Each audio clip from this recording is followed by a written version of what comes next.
may ano si Chinkitan ba yan? Yung ipon challenge. Magtra-try ako sa ipon challenge niya. Eto na siya. Start natin ngayon. Lalagyan ko siya ng date. Sabi niya ay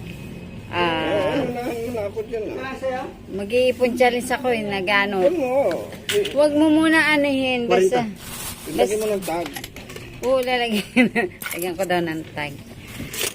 Kasi may gusto akong mabili. Ngayon, hindi ko nga siya mabili-bili kasi nga wala nga akong cash na may pera pero hindi para doon. Meron akong gustong mabili sasakyan. Ngayon, wait ako ng good for 1 year. 1 year. Siguro, May 12 ngayong butuhan. May 12, i-unbox natin to. Kung magkano ang halaga ng ating 75,000. unbox. Try natin ha. Magkita-kits tayo. Start now.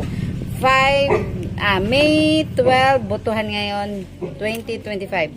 May 12, 2026 ko to i-open kung magkano nga ang aking maiipon. Nagano si Chinkitan na makapag-ipon. God bless.